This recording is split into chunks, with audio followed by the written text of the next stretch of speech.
Welcome and thank you for being a listener of the Dose of Leadership podcast. Currently, we're expanding the conversations beyond just leadership into health, wealth, purpose, spirituality, relationships, and much, much more, because today's leader has to be about all of these areas to lead into the future. Hi, I'm Matt Lilly, and I'm the new host of the previous Dose of Leadership podcast, now called BriteVibe. I've owned 20 businesses over the last 30 years, and I've studied business, wealth, health, strength, spirituality, you name it, I've studied it, and I've learned that you have to grow in all these areas to be the best, well-rounded leader that you can be, not just at office, but also at home. We have an impressive lineup of speakers coming soon, so please stay tuned to the podcast. Thank you for being a listener and part of our Dose of Leadership community, and now we welcome and are excited to have you be a part of our BriteVibe podcast community. All right, Seane Corn, welcome to the show today. Thank you so much. I'm really happy to be here. I'm happy you're here too, and I'm excited you're here. I've looked at some of your stuff, and you're just so transparent, vibrant, energetic, happy, just kind of, but authentic. I just love the authenticity of the material that you put out. It's just so, I think that's why people resonate with it so much. It's just like, yeah, that she's just being real. You're kind of real with it, I guess, if you don't mind me projecting on you there a little bit. But I don't mind at all. Let me tell you all the judgments I have about you. So for people listening, who is Seane Corn? Because you're a lot of stuff. So who is Seane Corn?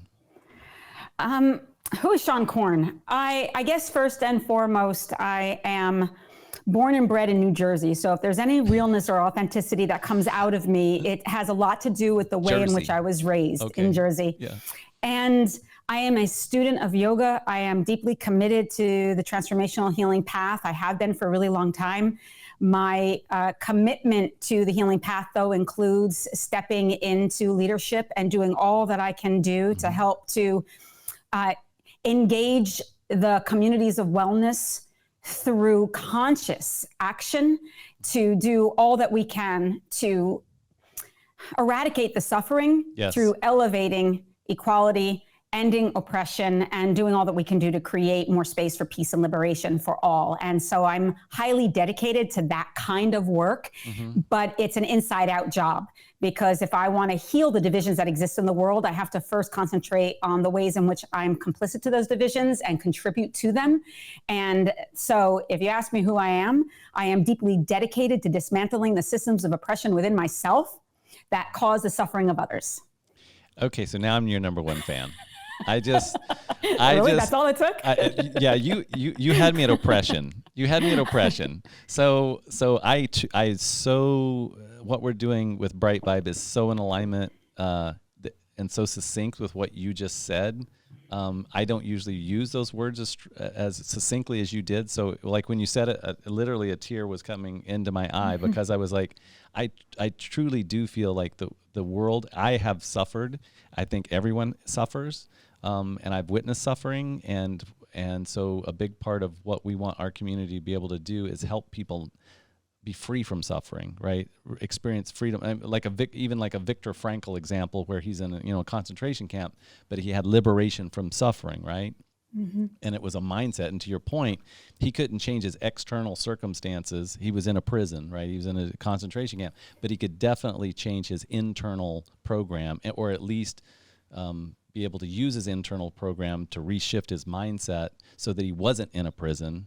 And you hear those stories of actual prisoners, right? You hear stories, these overcoming stories of people that are truly in prison, but they feel more free than somebody who's on the outside who's suffering because of whatever, right? Just the life happening. So yeah, now I get why you have such raving fans, and like I feel like so do you just want to speak to me for the next 50 minutes about my life, and then I'm gonna help me be free from suffering. Help us all be free from suffering. So you use a lot of, I've heard you say you have basically 7 different areas that you focus on in your life. Is that accurate, that you try to keep in balance? Is it? Oh, you mean my 7 non-negotiables for myself? See, I did my homework. I did my homework. I actually went out and learned some stuff about you. So I found that very fascinating. So if you wouldn't mind sharing, what are your 7 non-negotiables? Well, let me put it into context first. Sure. These 7 non-negotiables are commitments that I make to myself that are unique to my path and my own personal needs. If I don't do these actionables because of my own limiting beliefs, my own trauma, my own addiction to tension, I will revert back to very unconscious behavior very quickly because it feels in my body right. And it feels so familiar that my subconscious orients towards what's familiar rather than towards what's not familiar, towards what's uncomfortable. And so I know that if I don't commit to these 7 non-negotiables and I let myself get tired or hungry or in any way dysregulated, I will act out, I will react, and I will create conflict. So for me to stay grounded, centered, and in my body, every day I have to commit to yoga, meditation, prayer, sleep, and diet. Once a week, I have to commit to therapy and play. Play I'm the worst at. It's just not in my nature. It's not what I'm good at. So I added it on because I think it's very important. And within play, I also add community because I believe that for sustainability, that's also really important.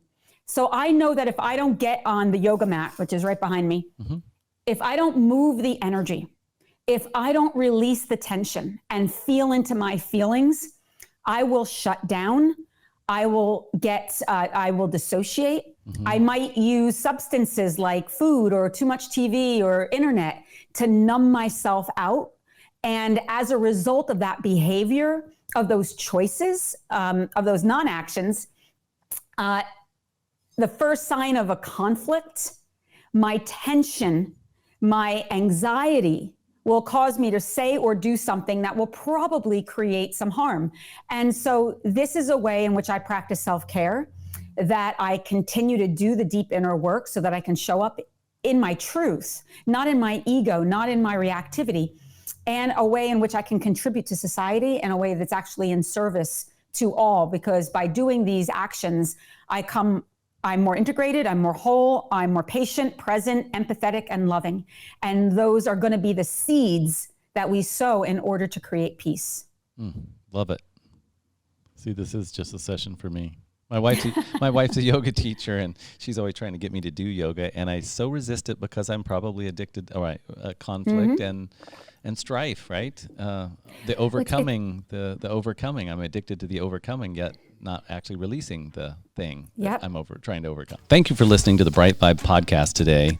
We've got a special event coming up here shortly, July 12th through the 16th, called the Global Happiness Summit. And we're bringing resources from around the country together to talk about happiness and what that means and how to have more of that in our lives. Go to BriteVibe.com, BRITE Vibe, VIBE.com for more information about the Global Happiness Summit. And we look forward to seeing you July 12th through the 16th.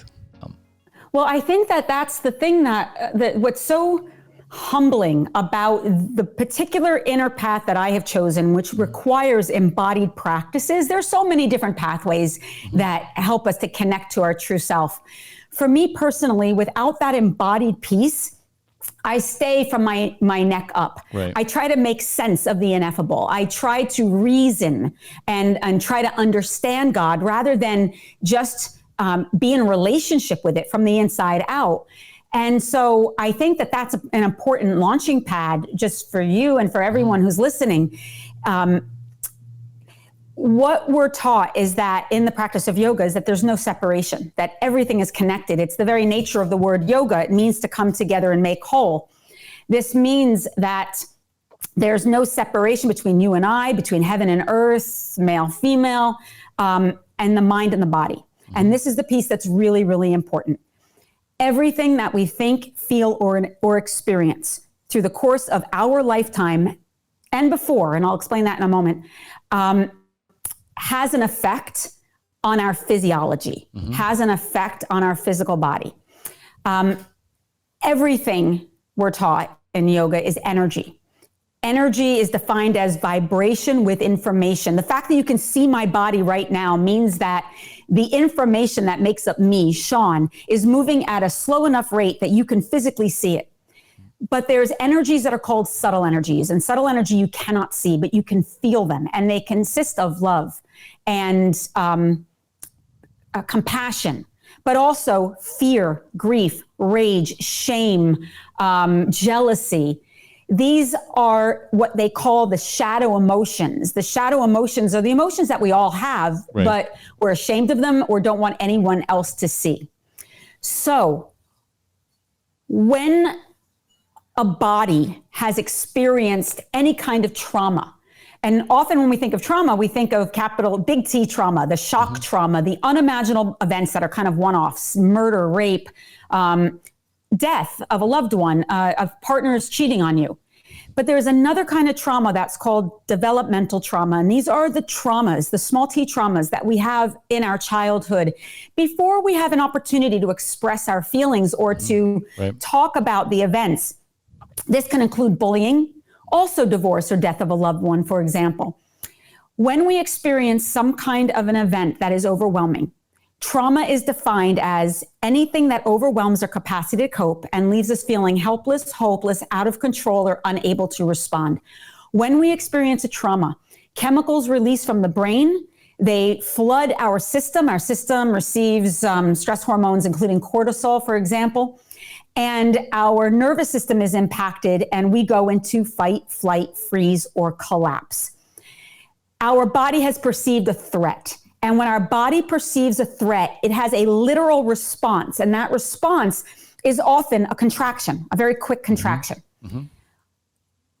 If as a child, we're raised by parents or whoever it is in our family who recognize that we've experienced something that's overwhelming, who understand energy and that energy has to move, they're going to encourage that child to scream, to yell, to dance, to cry, to express the anger, to use whatever language they want until they find what's underneath the anger, which is always going to be the grief. If they give the child a chance to do that, the child discharges the energy. It processes it through the same way animals do in the wild when they've experienced trauma or a threat. They literally shake. Shake, yeah. In our society, we're not often taught that. At best, our parents might, or whoever our caretakers are, might see that we're sad and say, oh, you're sad. Here, have a cookie. Or let's go shopping. I'm going to buy you a little present. They're going to look to the external world and to substances as a way to self-soothe or numb. Or they're going to say, if you're angry, I'll give you something to be angry about. Either way, they're teaching us at a very early age how to internalize our emotions, how not to deal with that. Internalized emotions, the vibration of the anger, the rage, the grief, the whatever the overwhelm is, and that contraction, that is tension. Tension, stress, and anxiety are the number one causes of illness and depression today. And it has a cumulative effect, meaning that little kid, now that kid, the child experienced that trauma at 8. Now the child's 10 and the child gets flat left or something happened that in the unconscious reminds them of the original insult or assault or rejection or abandonment or abuse. Their nervous system immediately is going to time travel to that moment and contract in order to create that sense of control and safety. Because the child doesn't know what's on the other side of it, which is ultimately liberation, it's freedom, but there's no evidence of that. Right. And so that contraction becomes cumulative. And in time, the sensation of that contraction becomes so familiar that we rely on it as if it's a truth. As if it's like, we get a gut feeling about something, but it's actually layered with these limiting beliefs and these constructs of fear that haven't been resolved. And in time, the self-soothing mechanisms that we may have used as a child, like food or shopping for a gift, it becomes drugs, it becomes alcohol, it becomes sex, it becomes the internet, all these other different ways in which we're trying not to feel at all because we feel so much. And so what happens, what I believe, is that most of the people in this world have internalized not only their own unhealed pain and trauma, but also the pain and the trauma, the limiting beliefs, and the systems of belief passed down from our culture, our ancestry, our religion, and our education.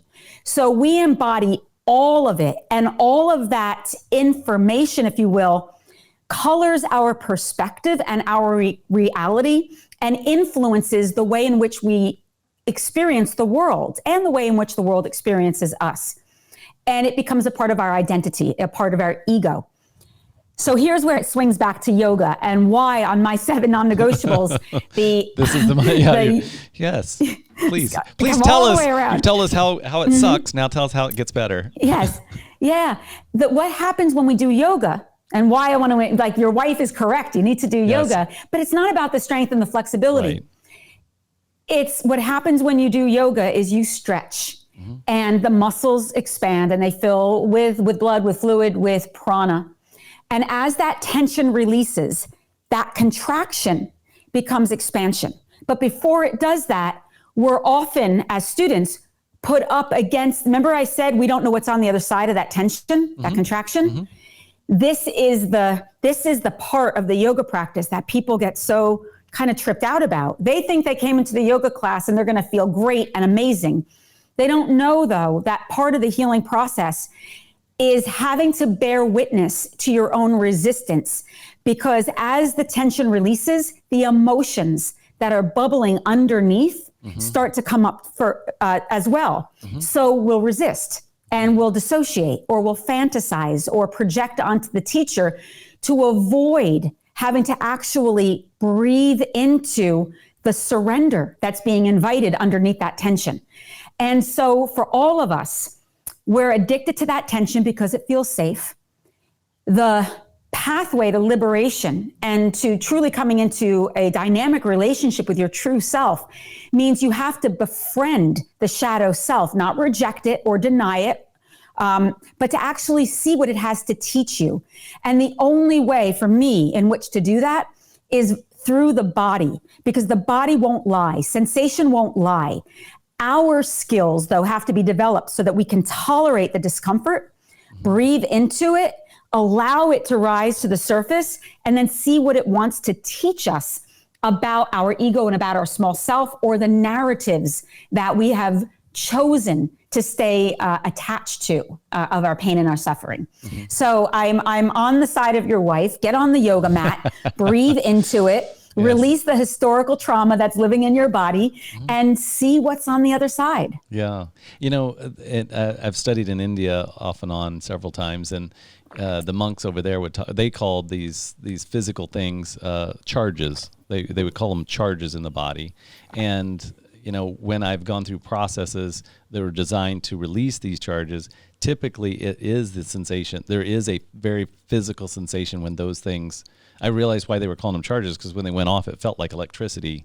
Like it was like almost like being zapped or something. In the Unity movement, which is a Christian church, you know, they call it chemicalization. So the body is chemicalizing these, you know, kind of releasing or these traumas, but this isn't some woo-woo foreign thing, right? The trauma, I mean, like, you can look at it from a perspective of like a car accident. You get in a car accident, your body experiences trauma, it holds on to that, and that's, you know, you get the back pains and the headaches and the migraines, all this stuff that comes with it. We just don't necessarily, I think, as a society, equate emotional trauma to physical pains and physical suffering and all of the stuff that goes along with that. I think that's what's coming into more, what do I want to say, a more conscious society right now, is kind of, these things are connected. You can't just treat it with a pill. You can't just separate it out and pretend like these things are all interconnected, to your point. And I guess yoga, to your point, the practice of yoga is tying those all together and then helping the healing process through yoga. Is that? Absolutely. It's kind of like, you know, the physical body has this stuff throughout the body called fascia. Fascia basically holds everything together. It's the shrink wrap within the body, and everything just kind of weaves into it. So if I'm moving my arm up here, the fascia in my ankle is having a response to it. It's having that tug. It's not separate. Right. It's like an odd interwoven sack. And our emotions shouldn't seem outside of the realm of our physiology. It's the same thing. I can get on that yoga mat and I can be strong and flexible and from the outside seem like I have it all together. But if I'm not tending to my emotional body, then, and I'm suppressing that emotion, it's going to come out sideways. Right. I might be pleasant to one, but then sarcastic to someone else. Right. I might find other ways to act out. What yoga invites us to do through the psychosomatic process is not only release the tension, but take the time to understand how it got there in the first place. And the stories that we tell ourselves are true, and the attachment that we have to those narratives. The practice of yoga is asking us to awaken to our true self. Our true self is not something that we seek. It's something that we awaken to, because to seek it suggests that somehow it lives outside of us. The only thing that blocks us from the depth and the power of having a deeper relationship to source is the attachment that we have to the small self, the ways in which we've identified with our, external circumstances and narratives, and our unwillingness to see a bigger spiritual picture to why things happen as they do. I think the problem, though, within the mainstream wellness, spirituality, and yoga world is that we're often taught to bypass our big emotions, right. Meaning we're told everything happens for a reason. And yes, that is true. But it's important not just to jump to that statement as fact without being in relationship to the child within us that's really angry or sad or scared, and giving space energetically to release whatever those emotions are. And so that when we actually get to that place where we're like, oh my God, everything does happen for a reason, it doesn't negate that there are also things that happen that are hurtful and harmful and bad and feel awful. And we can't change what is. If something has happened, it's happened, that's life. But we can change our perception. And in changing our perception, we can become empowered, not in spite of this experience, but because of it.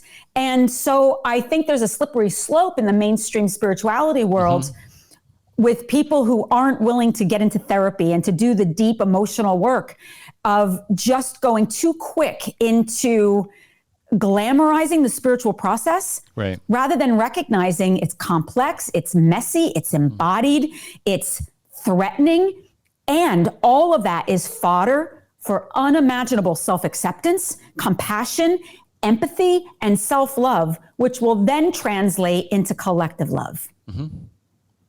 And that was the show right there. All we need to know about life. I think it's just the one thing. I don't think there's 7 things. That I think there's just the one. It's like the guy from City Slickers, the older guy. There's just one thing. Do you know the one thing? I think you just told us this one thing right there. Yoga.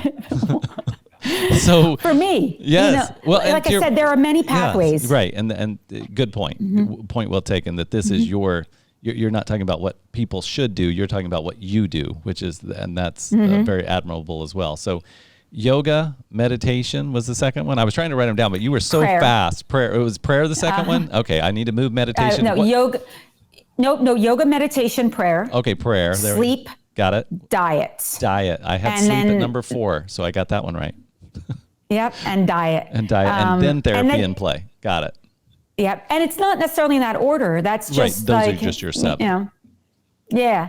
And, but for other people, it might be other things. Like I added play on because I realized that I'm an isolator. Yep. I tend to be, although I'm a social extrovert, I'm a spiritual introvert. Yes. And my soul gets fed in isolation, and I'm way too good at being alone. Right. And so I know that community and play interaction is vitally important to my sustainability and self-care, even though it doesn't feel like that to me. Yep. So I added that one on late in the game. Yeah, and I used to call it a celebration and rejuvenation kind of thing. I need to. I don't celebrate life enough, right? There's things. Yeah. There's beautiful things happening every day. Am I truly? Because I meet people and they just kind of celebrate the way they live their life, even as messy as it is or crazy it is or whatever. They're just kind of celebrating. I'm like, that's cool. I don't celebrate enough. I don't take time to actually go. You know what? That was cool to watch my 2-year-old do that, or that was cool that I did that. That was funny. I just did something, And so, yeah, for me, I had to add that one on too. I did. So here's how good a student I am of yours here. Prayer is, what'd you say? Asking for the answer. Meditation is listening to the answer, or is something similar to that. Did I say that? Yeah, you said something like that. I was like, that was very, you phrased it very beautifully, better than I just said. It was basically prayer is asking for guidance and meditation is listening for guidance, I think, or something like that. Yeah, when you pray, you're asking, and when you meditate, you're listening. Yeah. And there is real truth to that. The thing about prayer is like, I'm a real big believer in prayer, but it's not like I'm saying like, oh, dear God, bring me $1 million. Right, yeah. But I might ask, dear Spirit, reflect back to me the ways in which I have been committed to a lack mentality and the impact that my feelings of lack have impacted my relationships and financial abundance. Like I might ask for clarity because rather than say, give me the thing, I don't believe in that. When my dad was dying of cancer, I wasn't like, dear God, take my dad's cancer away. But it was like, give me the strength to tolerate this unknown realm that we are all walking in right now. Whether my dad was going to survive cancer or not was going to have to do, that was between him and God, right? But also between him and the medical industry, between him and his diet. There were all these other factors. Right. So I'm not a big believer in like magical thinking. When I'm putting it out there to God, I'm reminding myself of what I already know is true. I need clarity. I need strength. I need guidance. I need protection. I need patience.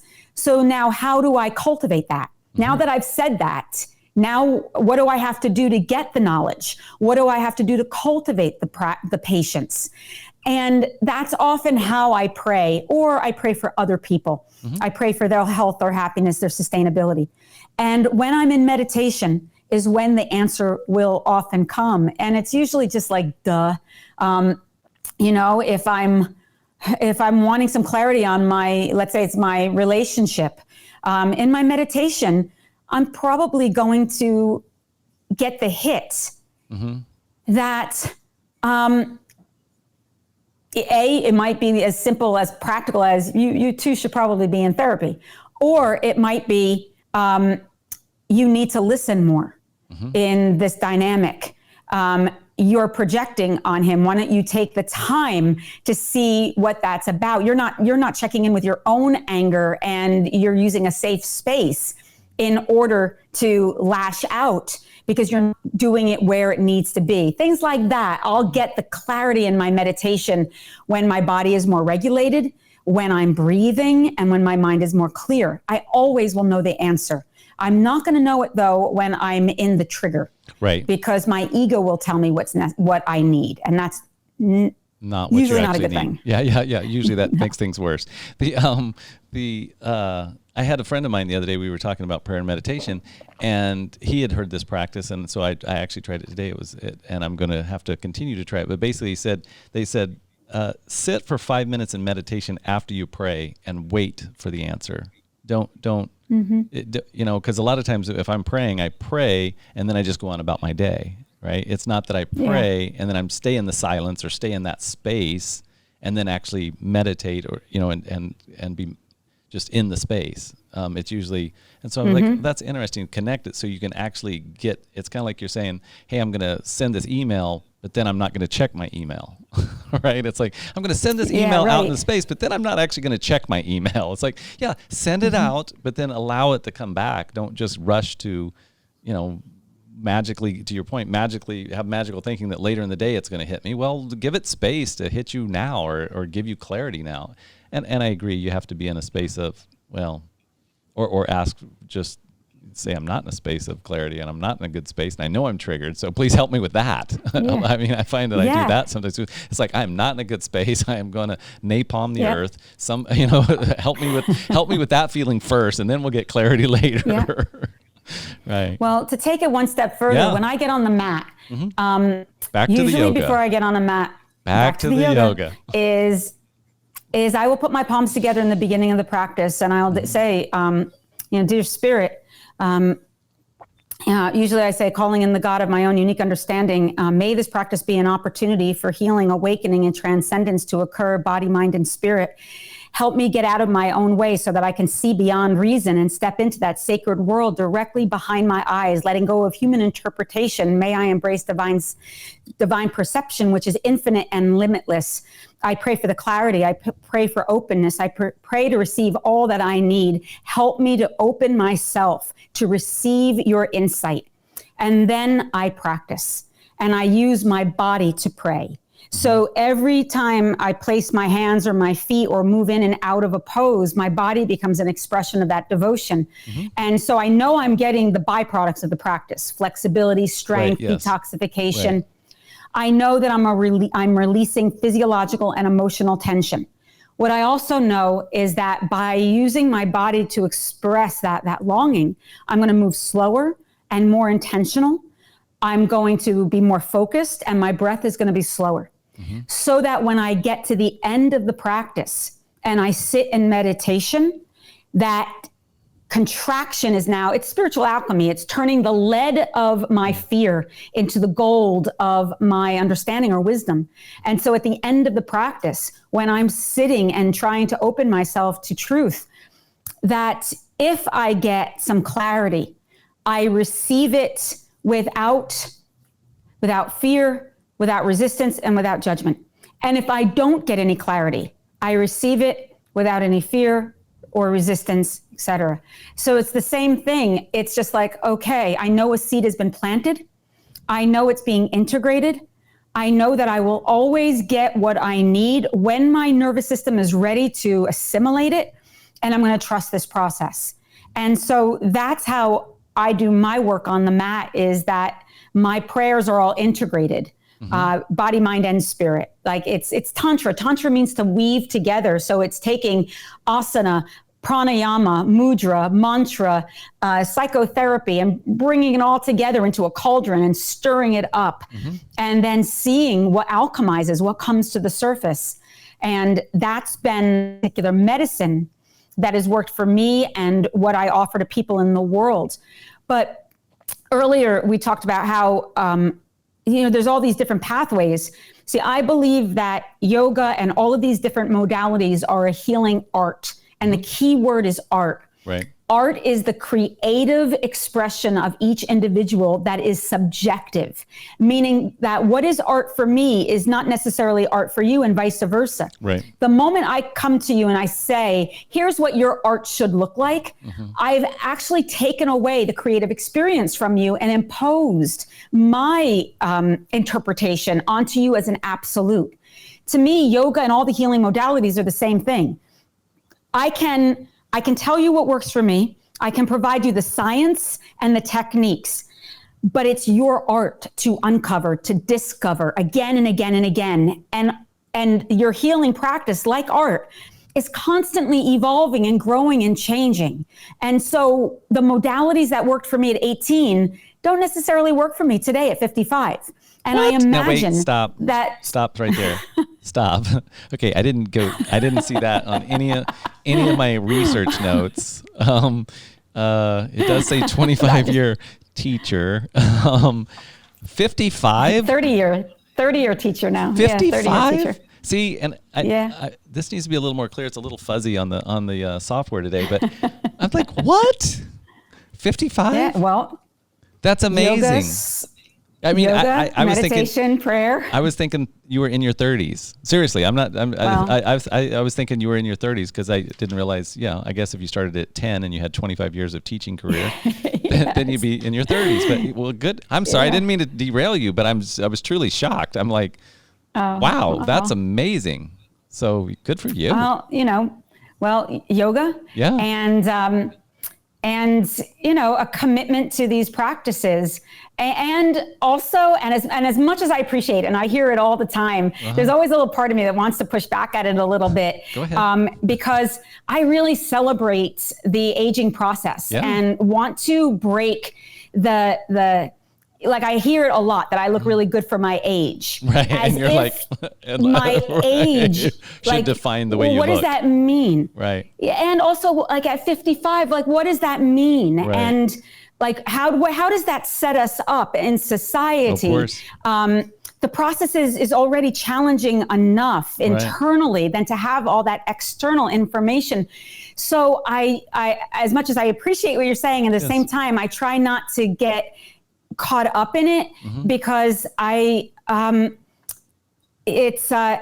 want my self-esteem determined, or anyone's self-esteem determined, especially anyone who's listening to this, to be determined by something that's as temporal as the way in which we look. It's life. We will get older, we will die, and there's a natural decomposition process that will happen.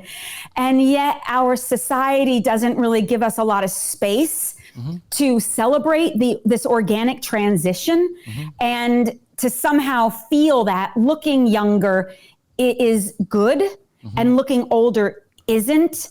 And so I thank you. And I also, for people who are listening, it's important for me as a yogi and as a woman on this path, not to get caught up in that, in that kind of rhetoric. And I think from my perspective, it's the energy that you have.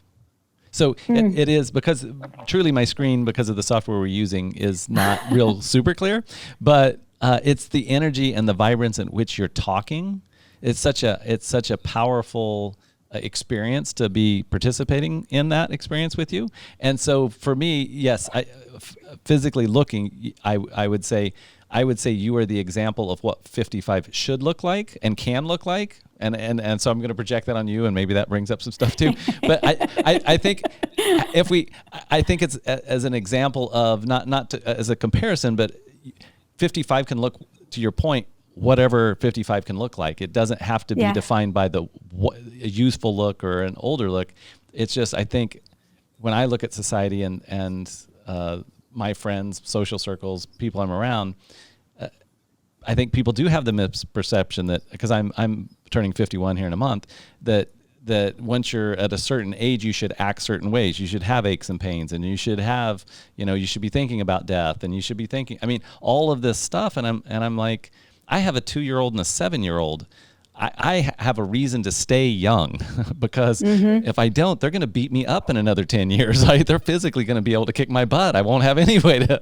But so yeah, I think I would think that it's not that. Yeah, from an energetic standpoint, I think you are living obviously your principles, and those principles give you a certain effect. And I think that effect anybody could have if they chose similar effects, if they chose to do similar things, right? If it's not rocket science, if somebody does something and you do what they do, you're going to have similar results, not same results, but similar results for the most part.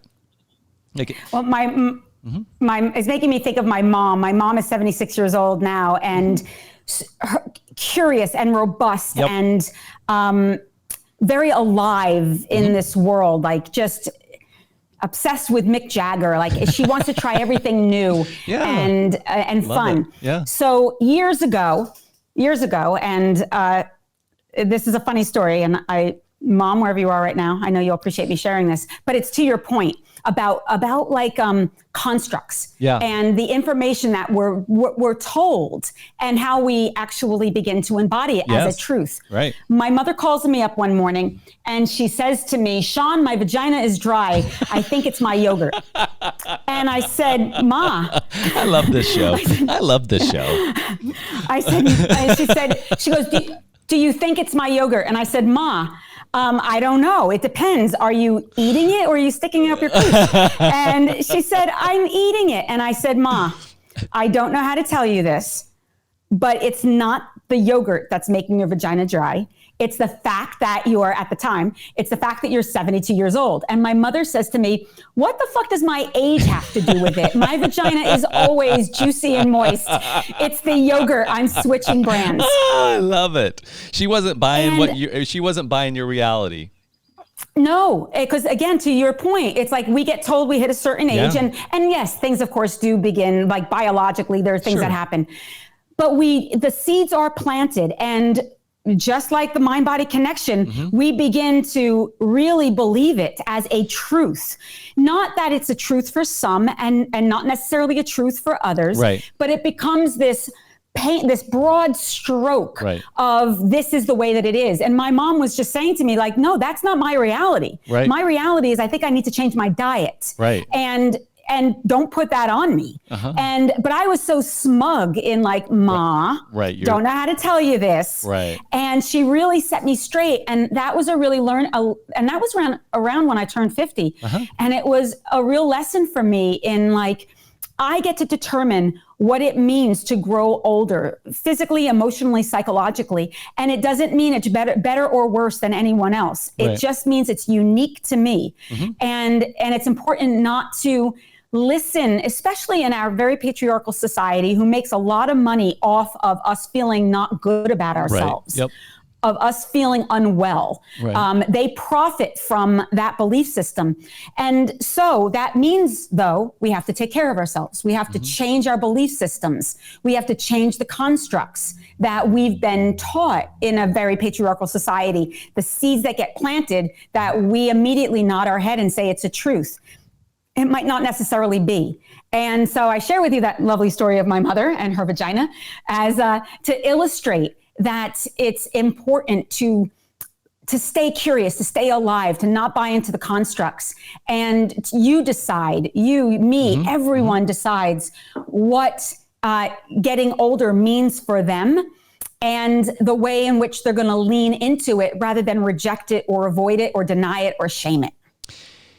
And so the cliffhanger for this episode is you have to tune into next episode to see if she was able to overcome her dry vagina by eating different yogurt. Yes. And this is brought to you by the yogurt brand, Chobani. If my mother was here right now, my mother would say, thank you very much. My vagina is fabulous. Oh, I love it. So I love it. I offer you that. I don't think my brain's going to be able to process everything we've just said, because I think it's great your mom's 76, but there's certain visuals I'm just going to leave out. I hope you never meet my mother. I actually hope I do. I think she would be you're very inspiring. I think it would be, and I'm sure she would just roll with it. Based on what you just said, she would just roll with it. And I would never bring it up because I was brought up in the Midwest and I'm a gentleman. Right. But I definitely, if she brought it up, would lean in and laugh with her. Oh God, Matt, that's funny. It's funny. So I do want to ask you, and I could probably spend the rest of the day talking to you. Sleep, diet, therapy, play, stuff. Sleep, diet, therapy, play, and community. Of those, sleep, Google it, people. Just Google it. Diet, yoga, meditation, prayer, sleep, diet, therapy, play. Diet, eat good stuff. Can we talk about therapy? I wanted to pick something that's more. Sometimes there's stigma around therapy, right? So I wanted, and I love this other stuff. There's lots of stuff about sleep out there. There's lots of stuff about diet out there and you can feel free to color that however you want to. If you don't want to skip it, we don't have to skip it. Like, I will stay here until you're done. But therapy, what's that about? Kind of because that's, my dad's bipolar, and so I've been around therapists a long, long time and had, I'm a human being and I have emotions and stuff. I fall down a lot too. And so I've had therapists throughout my lifetime. And so why is that on your list? I've been in therapy since I was 18 years old. And so I'm a really big believer in therapy. Like, if you came to me and you said, Seane, I want to get my legs behind my head. You would trust that I have a certain amount of anatomical information that I can assess your body and say, Matt, that's probably not going to be possible right now, but here are the steps that we can take to prepare your body so that maybe in some years from now, you'll be able to move towards that or not. Because you know that I have the skill, I have the training to be able to give you the information that you might not have. To me, therapy is the same thing, that I know that I'm limited by my perception, that I'm always going to err towards what I think is right, wrong, good, bad, or true. Having a neutral party who can reflect back to me my perception and guide me in new language that helps to expand the way in which I experience myself or see the world is the same thing to me. they have the training, they have the know-how, they're able to assess in a way that I can't, because they're experiencing me differently. In the same way I can assess your body, I'm not in your body, but I'm looking and I can see the way the skeleton is shaped, et cetera. To me, therapists do the same thing. Good therapists. There's a lot of therapy out there. Yeah, and I wanted to make that differentiator, that we're not talking. Yeah, it's just like any other thing. There are good doctors and there are not good doctors. There's good, this person and not. So you have to. And different styles. Right. There's Gestalt, there's Jungian, there's somatic. You've got to kind of find out what works for you. And I've done them all over the years. And the reason I'm so committed to it, and when I was young, I really didn't have much of a choice. I had experienced childhood trauma. It was affecting me. I had obsessive compulsive disorder. It was getting worse, not better, when I left home. And I was using substances as a way to numb out. And my mom always says it to me. She does not understand like how I had the wherewithal at 18 years old to take my bartending money and use it towards getting into therapy. But I just had a real feeling that something was skewed in my thinking, that my brain wasn't that my brain wasn't working right, but there was information in my brain that was causing me stress and anxiety. And therapy coupled with yoga made all the difference in the world. The yoga wasn't enough. It stopped me. It was like from the neck down. Therapy was from the neck up. The integration of the two really became a very holistic practice for me that helped me to connect with my emotions, helped me to express myself better, helped me to be less afraid to lean into my shadow. And so when I became a teacher, I was a really good student that was deeply committed to yoga, that happened to have the ability to articulate the practice. I became successful quickly. And I knew that that was a real trap. I understood right away that if I didn't I needed someone to sit across from me because of the amount of projection I was getting, the transference I was getting. If I didn't feel good about myself, all I had to do was book a class. I was going to have 10, 15, 100 people telling me I'm wonderful. Right. I didn't have to, I could see it was going to stunt my accountability. And so I doubled down in the therapy when I became a yoga teacher and was put into an imbalanced position of power, where there's a lot of ego, because I wanted to make sure that I was staying to what was true. My studentship comes before my teaching, becomes before anything. That I remained authentic, that I saw the shadow of being the teacher, that I knew that there were going to be new experiences that were going to come up that were probably beyond my maturity level, and wanted someone to guide me to that next level, into, I'm still doing it. Like when I was entering my 50s, I got a new therapist who was an older woman, a Jungian therapist, because I wanted models on how to move into this next realm of my life. With more wisdom and compassion, but confidence. And I didn't have a lot of models for that. So I chose to work with a therapist who can help me in that initiatory process, help me let go of my youth, let go of those constructs, grieve those constructs, grieve things, but also awaken to other things. And so therapy can be used for a variety of different things, depending on where you're at. I tend to err towards somatic therapy for anyone who's listening. Those are often body-based therapies that help you to identify where the trauma is living in the body and help it to open and dissipate. I find that kind of therapy incredibly effective.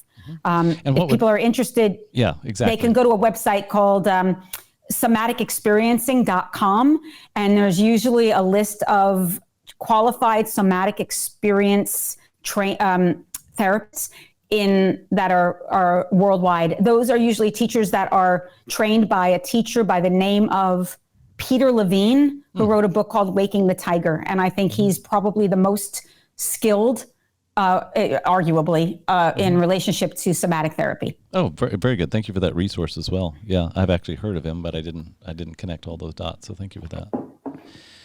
And I think it's so important that we talk about it because it is so important, right? I mean, if you're just trying to figure it out on your own and reading books and even to your point, even doing yoga, there's still some missing pieces there that it really, and when you look at coaches, not athletes, when you look at like high performing athletes, they all have coaches. A lot of high performing business people have coaches, executives have coaches because they can perform better. And so I think it's kind of missed. I always thought, or for a long period of time thought I only go to a therapist because I'm broken or because I'm really hurting or because, right, this is going wrong. And it's like, actually the best time to find either a life coach, a really competent coach or a really good therapist is when you are high functioning, because then there is more stress, there is more responsibility, there is more, typically you're balancing more stuff.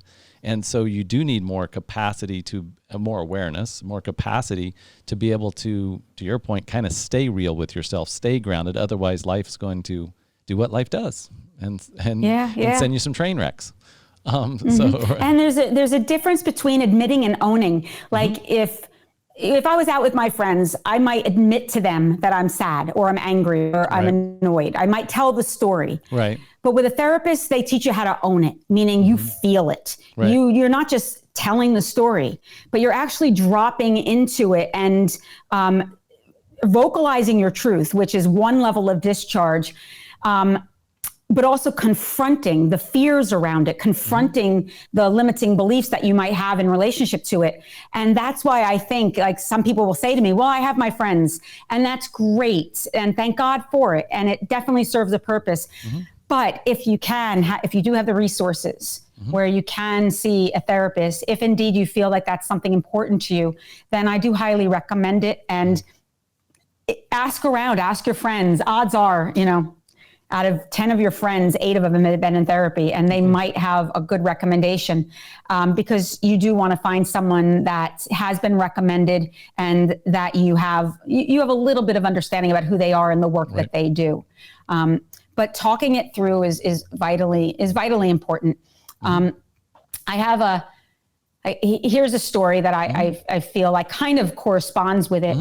When my dad was dying of cancer, kidney cancer, this is about 12 years ago, I was very close to my father, and who also taught yoga.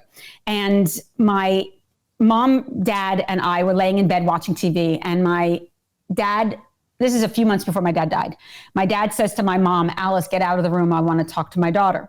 And my mom glances at my dad, and I see like an exchange between them, just like through the eyes. And my mom nods, turns off the TV, and leaves the room. And my dad pulls me down onto his chest. And I remember listening to my dad's heartbeat and thinking, like, how many more beats are left? Like, is it 1, 100, 10?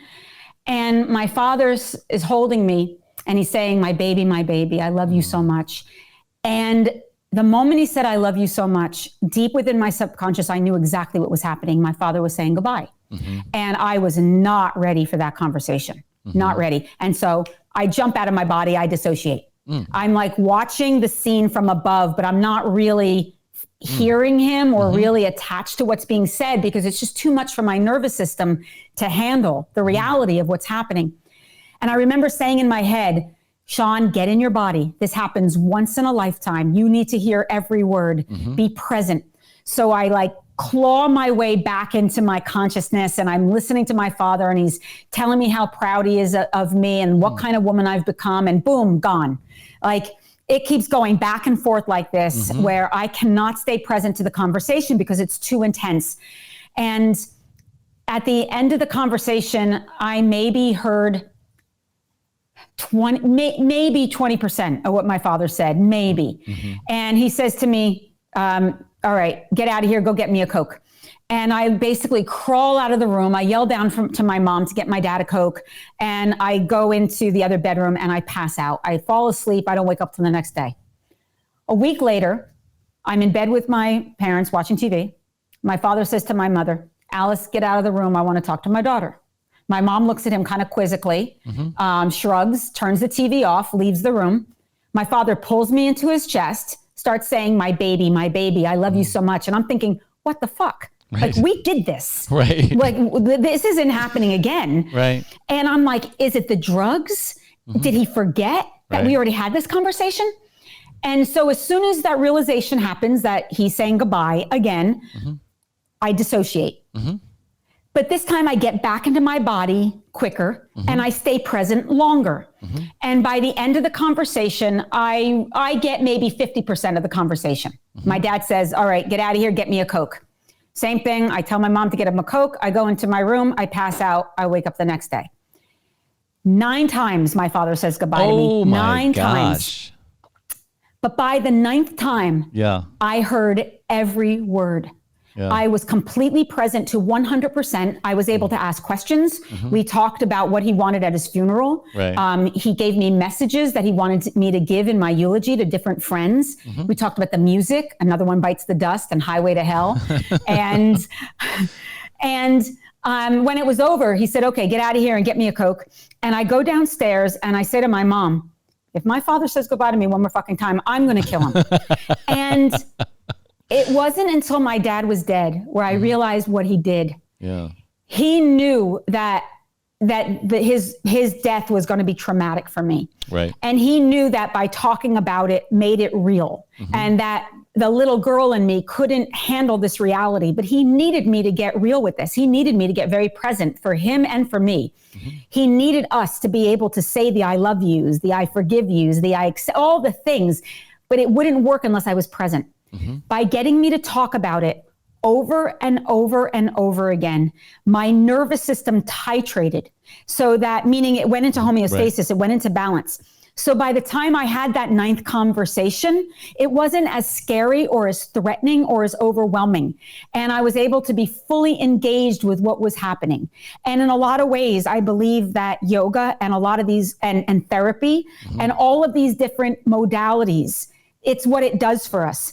It lets us move the energy, express these unimaginable truths, and get so comfortable with our humanity that we're able to be present to what is as it is and hold both the grief and the acceptance, hold both the loss and the grace.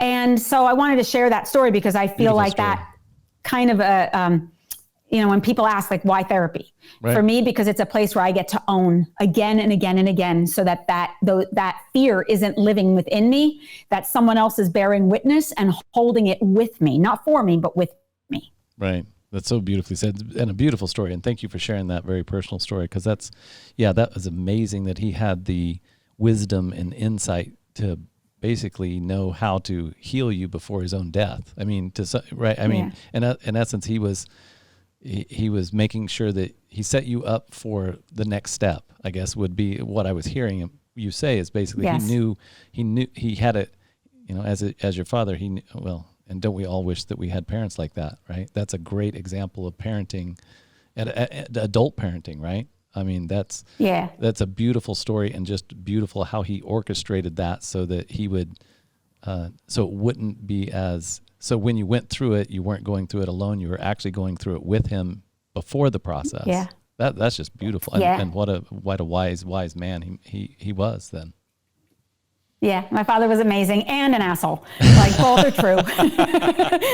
And there's the Jersey girl keeping it real. There's the Jersey girl. Yes. I love it. I think that's where a lot of your authenticity comes from, is just that Jersey. I've been picking it up all show. It's just that, okay, there's the Jersey. There's the, go get me Alice, get out of the room. I'm like, oh, that's really. That was my upbringing. I love it. I love it. Do you want to touch on play before we end today? Play and community? What's your... Oh, sure. Well, like I said, play I'm not very good at. Well, that's why I wanted to make sure we talked about it.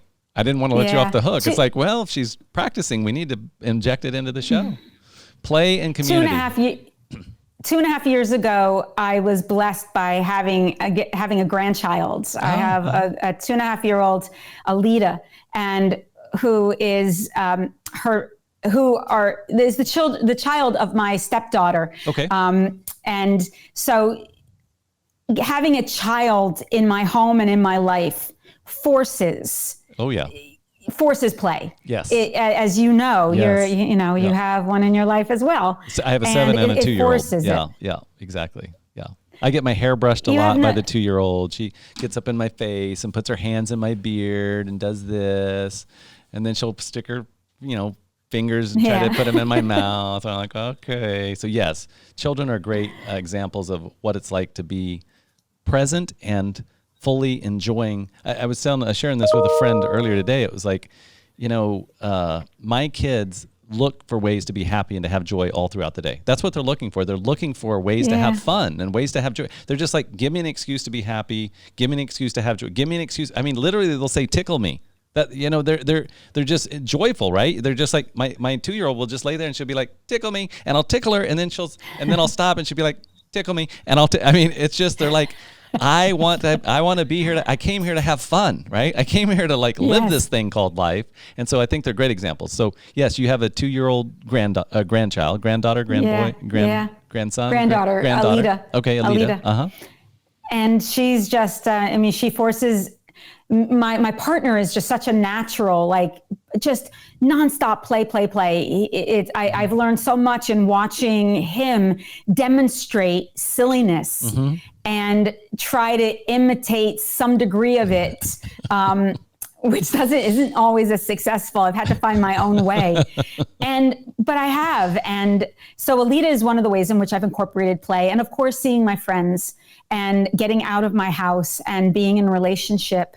I'm still not great at it. I don't like going, I'm not going to go dancing. I'm not going to do things like that, but I'll go for a walk on the beach. And that might, getting out in nature and just talking about things other than, the suffering in this world. Right. And, all the actionables that I'm going to take, to disrupt the patriarchy, and just talk about nothing and everything in a much more easygoing way. That is really important. I know I could use even more of it. Right. The pandemic for me was actually, it left more room for me to be in more conscious engagement with my family and with my intimate friends. And I didn't have the excuse of being tired because I just got off an airplane, right. Or I've been teaching so much. It was just like, they know, they knew when they called me at 12 o'clock and said, let's go for a hike, that I wasn't doing anything. Right.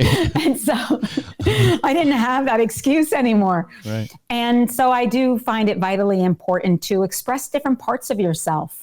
That I'm more than just being a yoga teacher. I'm more than being a daughter or somebody's partner. There are other aspects, and as are you. We have creative, passionate sides to ourselves that can lie dormant. And so play and community can often bring it out. And community is, like I said, I probably should add that as my 8th non-negotiables, because it's what the pandemic has shown us. Can I get credit for that? Can I get credit for that? Okay, thank you. Absolutely, so when you write write the book and it goes from 7 to 8, it's my last name's Lillie, and I want to say your good friend Matt Lilly helped you separate play from community. So that you could give play its own space. I am so happy to have been a benefit to you today. Thank you for that. Absolutely, Matt. Absolutely. This is how I just reward myself and go, good job today, Matt. Good job. I am celebrating you from afar. I am celebrating. Yes. I have found especially after COVID, that I like to celebrate little things like that because it's fun for me. Yeah. See, then you like play. Yeah, I do. And you're good with play. Do you have non-negotiables? Wow. Not enough, I would say, non-negotiables. COVID for me has been a very life-altering in a lot of different ways, and I'm still navigating out of and determining what those I like the way you put them, non-negotiables. I need to be more intentional about these things, because I am not as intentional. I've started to become more intentional with prayer, with meditation, definitely not with yoga yet. That's sleep I'm pretty good with. Diet, I can always be more intentional with. But yeah, I need to work on my, did you do a workshop around that? Like your non-negotiables? No, I never did. I often mention it, but I haven't actually done a literal workshop. I just mentioned it once, and it's funny, people bring it up often because I just kind of threw it out there one day that these were my non-negotiables. You're 8. Because I know how quick I can revert my the 8. The great 8. These are my great 8 non-negotiables. Great 8. Right? Yes. And I think it's what the pandemic taught us, that there are no boundaries. The virus did not care whether you lived in Kansas or California, that we were all really vulnerable, and we had a responsibility to each other during this time, that the collective really mattered. And I think if there was a gift that came out of this time for some, not for everybody, is the understanding of how we need to show up as a society and the responsibilities that we need to take, not just for our own self-care, but for collective care. Right. And that a life well lived is not one that's necessarily lived in isolation. Right. In the practice of yoga, we're taught that our liberation is bound. Like I can't be free unless we're all free. Right. And so we have to actively work towards the freedom of the collective. And so I do think that community has to become a non-negotiable, because you really can't separate it out from your own healing. I agree 110%.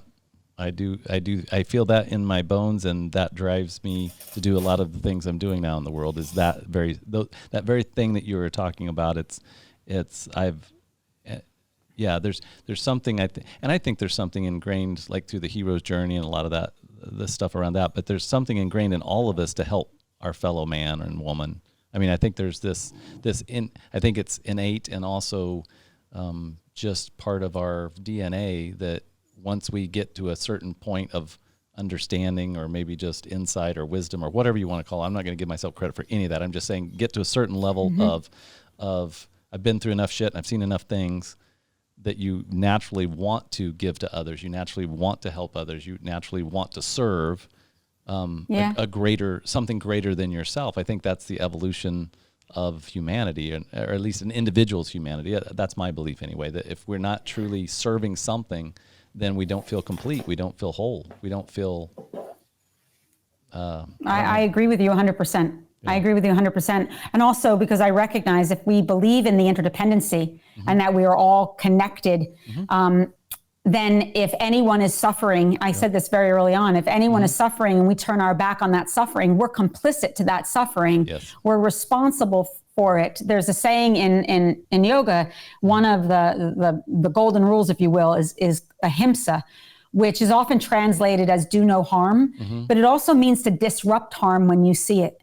That you're not off the hook when you're on the spiritual path, quite the opposite. If you see somebody suffering on any level, you have to, as long as it doesn't, of course, put you in danger yourself, but especially if you're in any kind of the part of the dominant society, you have to be willing to orient towards that suffering. Otherwise, then you're the problem.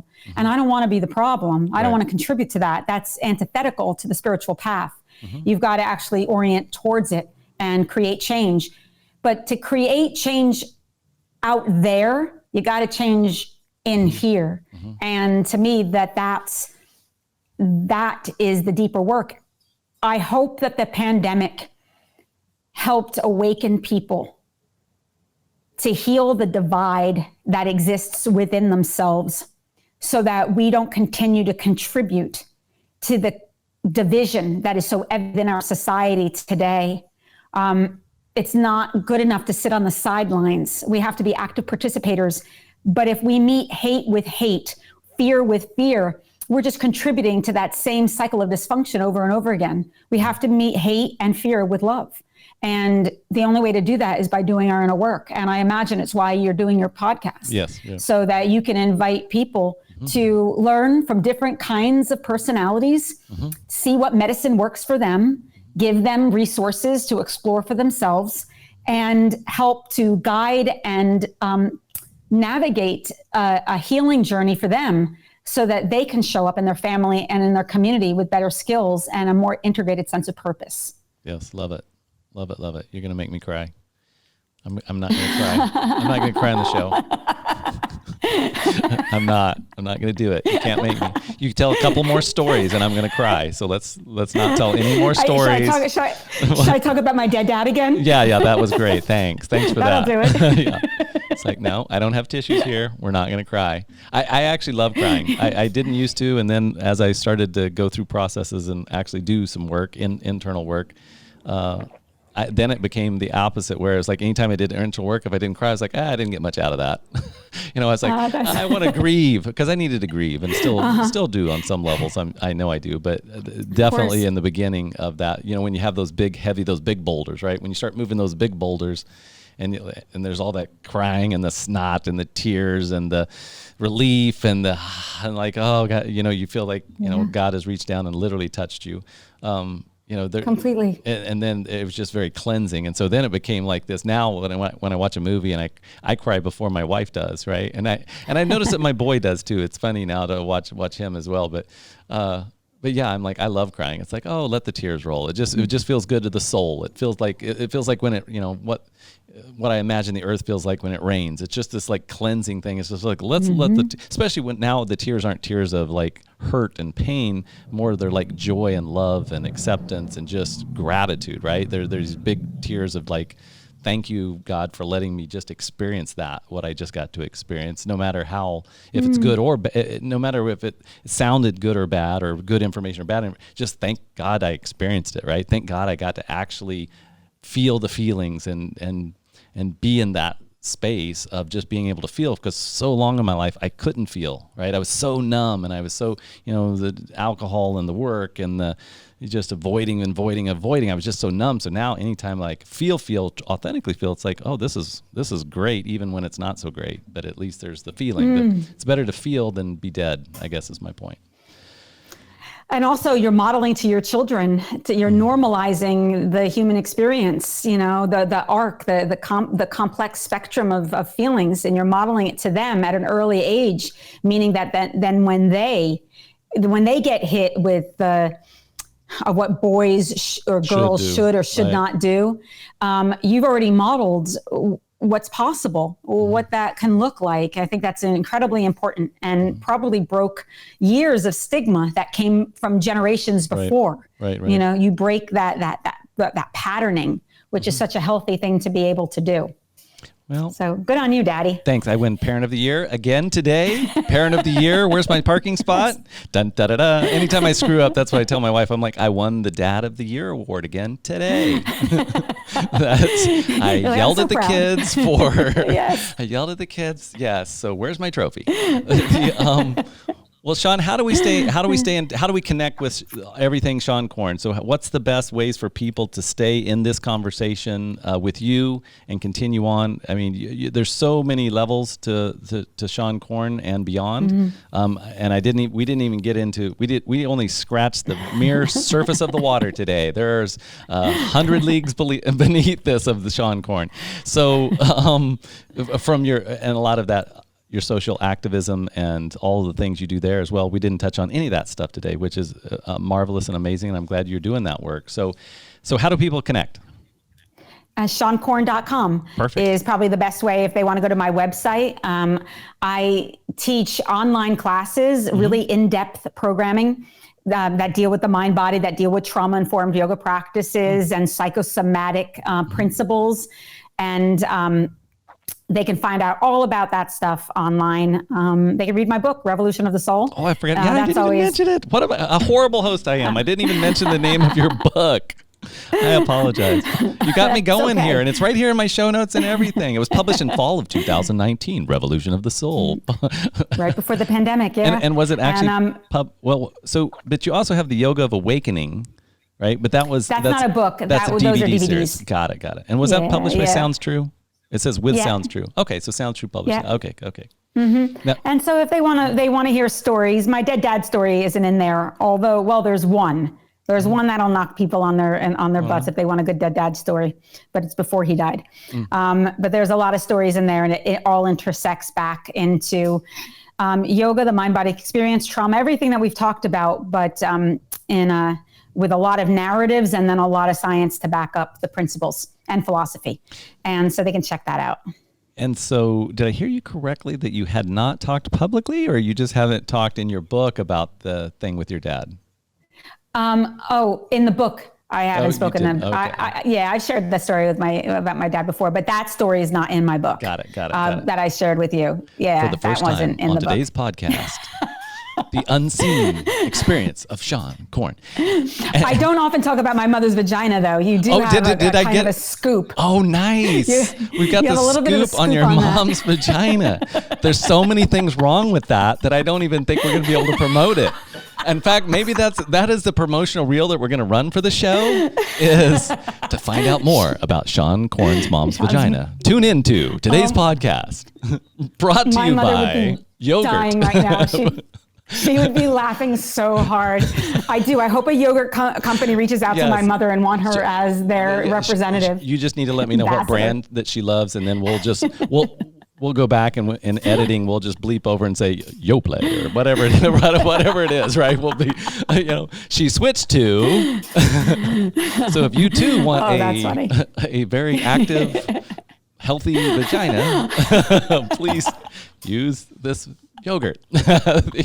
So anyway, we got to play today. I got you to laugh. Yes, I'm glad. Did. So I got to fulfill number 7 or 8. You get to choose where you want to put play on your list. Well, thank you for coming. Thank you for coming on today. Thank you for sharing just your passion and your joy. I definitely had a great time visiting with you. You're such a light, and I'm going to project on you right now. You're such a light, and you're such a passionate and a good role model for me, and I believe for a lot of people. You're a good role model of just being so, I'd even say, what was the word I was looking for before? It's like almost reverent in your practice and the way you approach life, but reverent in a very, I mean that in a very positive way. I mean, you're very intentional, probably is the right word, maybe a better word, but very intentional. And that's a great, like you said, it's a great example. Matt, what are your non-negotiables? I'm like, shit. She called me on the carpet and I don't have them, right? I'm like, she just called me out on my own show, but I appreciate that about you. That's the beauty of who you are and the example that that's the piece of us that I guess you're reflecting back to us that we all could use some help with, is, being a little bit more intentional with our lives, because then we get better results.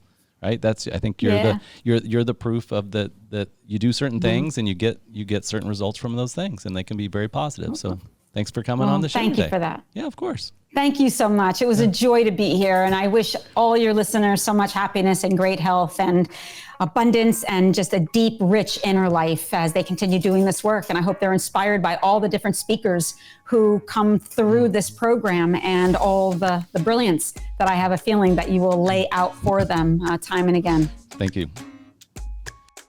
Thank you for being a part of the BriteVibe podcast. For more information, go to BriteVibe.com. That's BRITE Vibe, VIBE.com. Thank you for listening.